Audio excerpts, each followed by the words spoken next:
Hello' everyone, যোৱাটো mini ব্লগত আপোনালোকে চাই গম পাইছে যে মই মামাহঁতৰ ঘৰলৈ গৈছিলোঁ নলবাৰীত। আৰু এয়া মোৰ ভণ্টিজনী আৰু মই, মানে আমাৰ মামাৰ ছোৱালী। তো তাই এইবিলাক নিজ হাতে ধুনীয়া ধুনীয়া বস্তু বনাইছিলে। এয়া ফুলৰ টাব বনাইছে, আপোনালোকে গম পাইছে চাগে। কলগেটৰ যিটো সোপা, সেই সোপাৰে বনাইছে।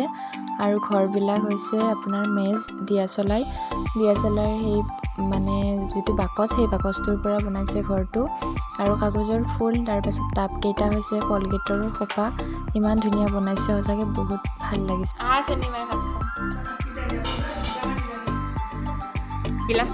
বহি গ'লো ভাত খাবলৈ, তাই আৰু মই দুয়ো একেলগে। জিপা ল'ব এইবাৰ ভাবি আছো এখনি কি হৈছে, থ্ৰেডিঙতো নকৰে তাই।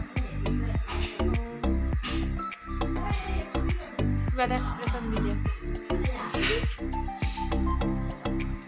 তাৰপিছত কি হ'ল, চেৰখানে টানি নিলাম পাৰ্লাৰত। তাৰপিছত কি হ'ল,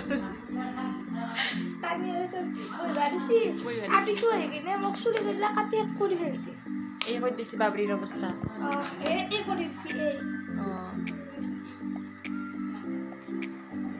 খালাতে খাজ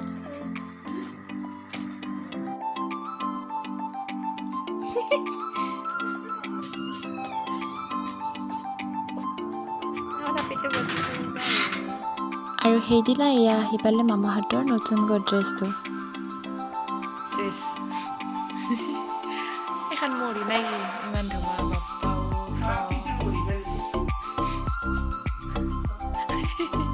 মৰি এনে আহিছিতো।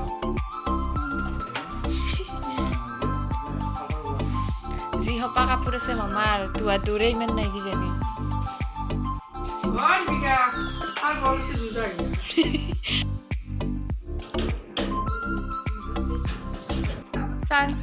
চাং মুখখন চাং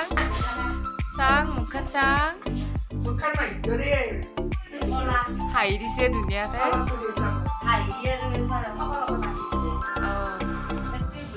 কি নামা নামটো কিয়া সপা ধৰে মাতলিব যাবা দে নালি আমাৰ ইয়াৰ নিচিনা হৈছে। কি নাম তোমাৰ? তাতকে তাই স্পন্দন। দাঁতটো কি আনিছে? দাঁত কি আনিছে? নিগনি নিছে দাঁতকেইটা। ৰাজলক্ষ্মী।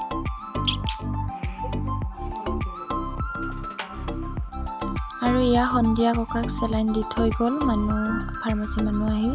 মানে চেলাইন মানে এইটো এটা প্ৰটিন হয়, তাত আচলতে ককাই একো খাব নোৱাৰা হৈছে বাবে গাখীৰ, দালি বা এনেকুৱা সকলোবিলাক প্ৰটিন একেলগে থাকে, সেইবিলাক একেলগে দি দিয়া হৈছে। মুখখন মুচকাইছোঁ আপা।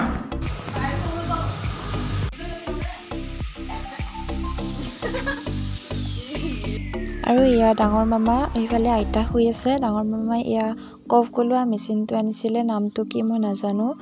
ককাৰ মানে মাতটো বহি গৈছিলে, তো আগতেও যিহেতু ককাৰ কফ হোৱাৰ বাবে প্ৰব্লেম হৈছিল, সেইবাবে আমি ভাবিছিলোঁ কফ গলোৱাৰ পিছত চাগে অলপ ভাল পাব বা মাতটো ওলাব অন্তত, কিন্তু সেইখিনিও নহ'ল।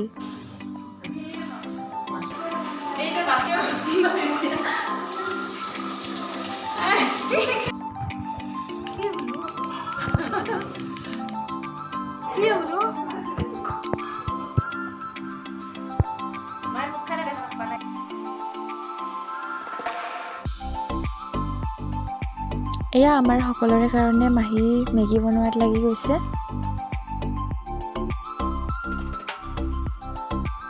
আৰু ফাইনেলি আমাৰ মেগী ৰেডি হৈ গ'ল। এইফালে বহাই দিছোঁ মই লাল চাহ, কিছুমানে গাখীৰ চাহ খালে, আৰু বাট মই খালোঁ ৰঙা চাহ, কাৰণ মই ৰঙা চাহ ভাল পাওঁ।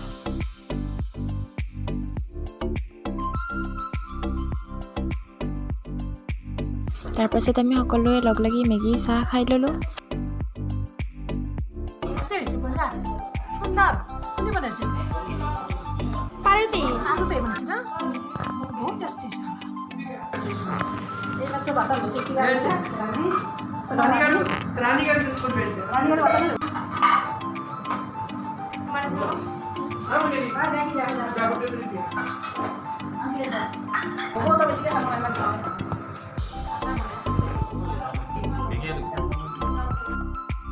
আৰু অলপ পাছত এয়া তেখেতে ফাৰ্মাচিষ্টজনে ককাৰ চেলাইনটো খুলি দিলে। যিহেতু বহুত ঠাণ্ডা পৰি গৈছিলে। এনেও চেলাইনটো ঠাণ্ডা হয়, প্ৰ'টিন হ'লেও কিবা হ'লেও চেলাইনটো সদায় ঠাণ্ডাই হয়। আৰু যেতিয়া যিহেতু বহুত ঠাণ্ডাৰ দিন, তাতে ককাৰ তেজটো এনেই কম, মানে এনিমিয়াটো বহুত বাঢ়ি গৈছিলে। সেইবাবে চেলাইনটো আমি খুলি দিব দিলোঁ। ককাই নিজে ল'ব ইচ্ছা কৰিছিলে। ককাই সদায় মেডিচিন হওক, চেলাইন হওক নিজে ইচ্ছা কৰি লয় ভাল হওক বুলি।